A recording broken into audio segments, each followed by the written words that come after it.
श्रीमान वेंकटनाथार्य कवितार्किक केसरी वेदांताचार्य वर्यो में सन्निधत्तां सदा हृदि श्रीवासरंग परकालमुनित्रयाप्त लक्ष्मात्मरक्षणैतित्युगागमान्तम् आचार्य भक्ति परिपोधमनर्कशीलं गोपालदेशिकमुनिं गुरुमाश्रयामः।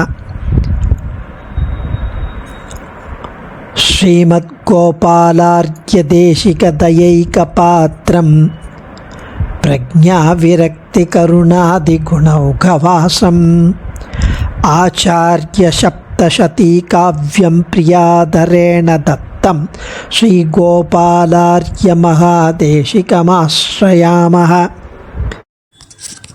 श्री उवे मन्नारगुडी कंदाडे गोपालार्य महादेशिकन अरुளி செய்த ஸ்ரீமத் ஆச்சாரிய சப்தசதி ஆச்சாரியன் அனுகிரகம்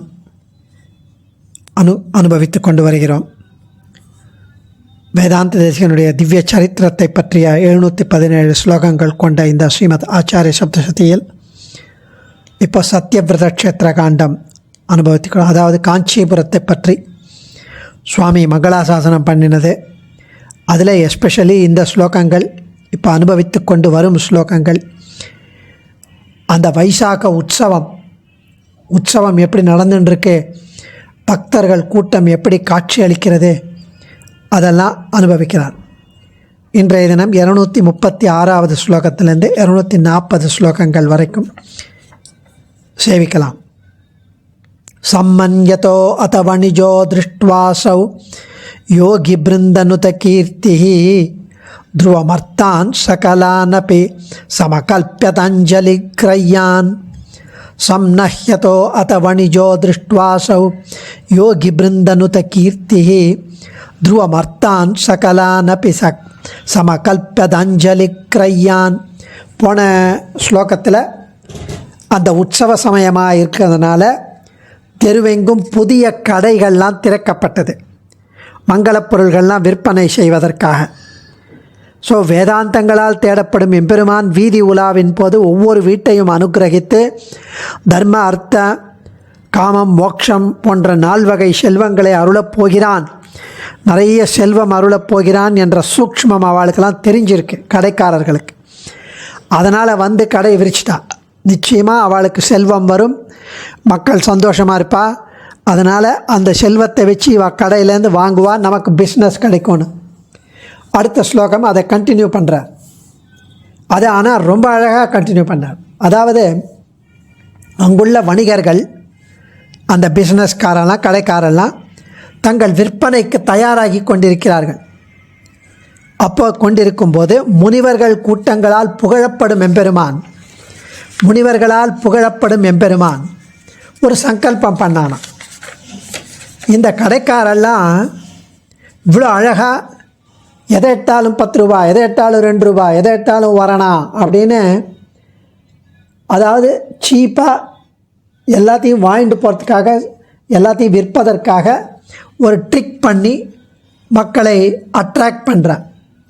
அதை பார்த்த உடனே அவன் எம்பெருமான் சங்கல்பம் பண்ணானா, அட இப்படி கூட மக்களை அட்ராக்ட் பண்ணலாமா அப்படின்ட்டு, சரி நம்மளும் இந்த மாதிரி ட்ரேடர் ஆகிடலாம், பிஸ்னஸ் மேன் ஆகிடலாம் அப்படின்ட்டு யார் கை கூப்பி அஞ்சலி செலுத்துகிறாளோ அவள் தன்னிடமிருந்து அனைத்து பொருள்களையும் வாங்கி கொள்ளலாம் என்பதாக.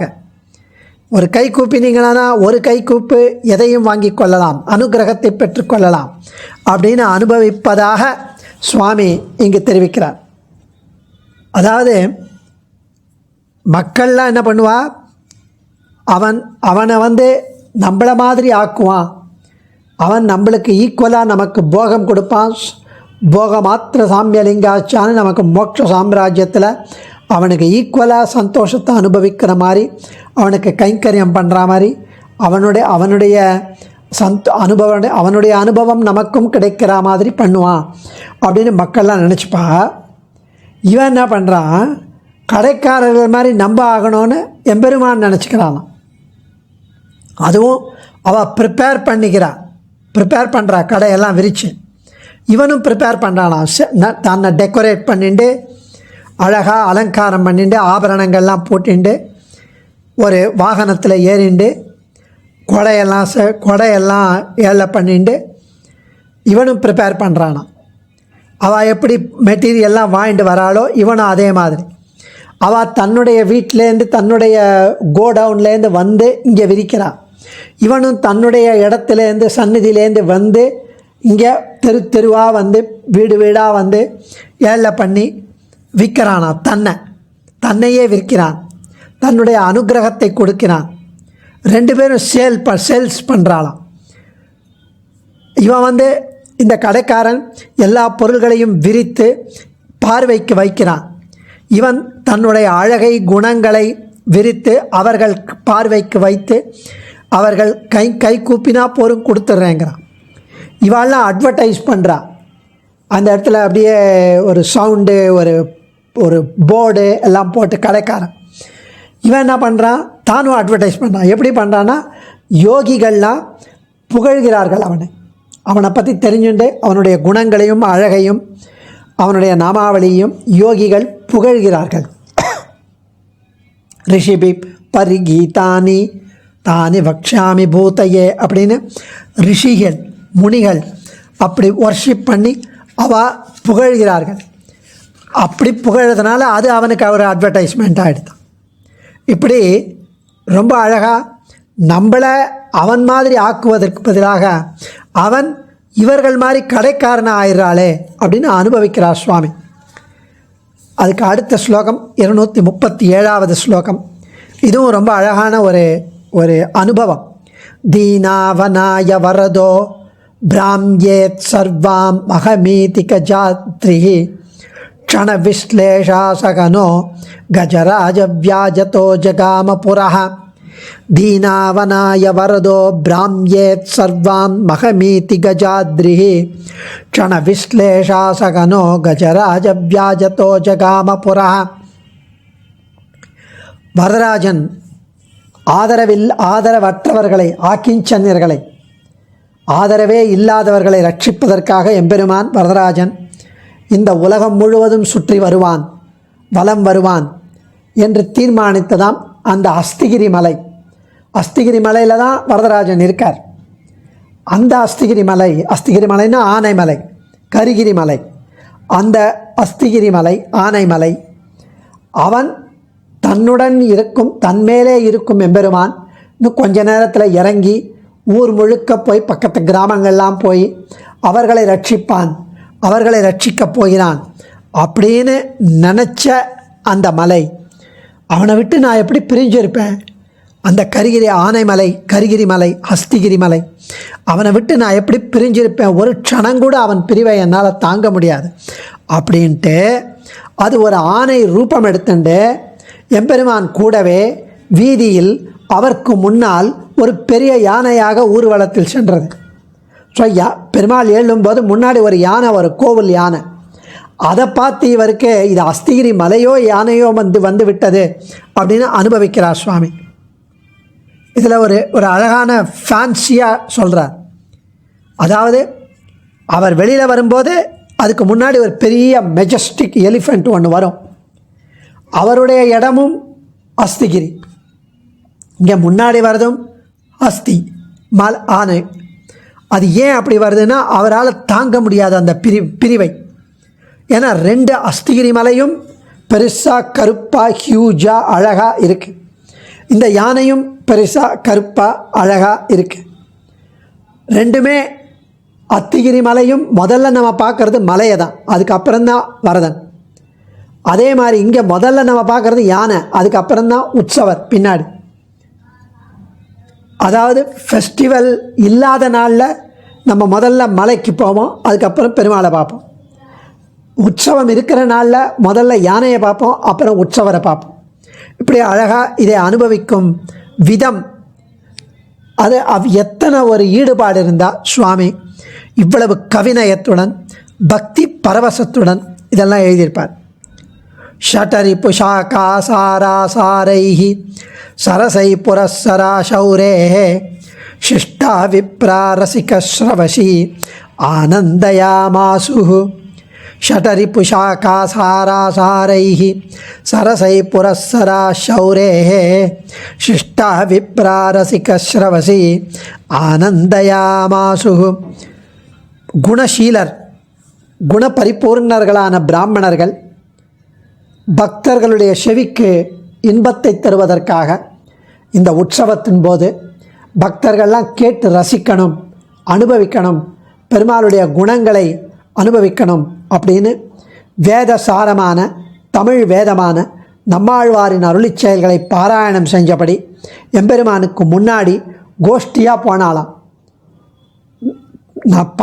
பல பிராமணர்கள், தமிழ் வேதமறிந்த பகவர்கள், பிராமணர்கள், பாகவதோத்தமர்கள், அவர்கள் தமிழ் வேதம், வேத சாரம், அதாவது வேதத்தின் சாரமான நம்மாழ்வாரின் அருளிச் செயல்களை பாராயணம் செய்தபடி எம்பெருமானுக்கு முன்னாடி பிரபந்த கோஷ்டி போச்சுங்கிறார்.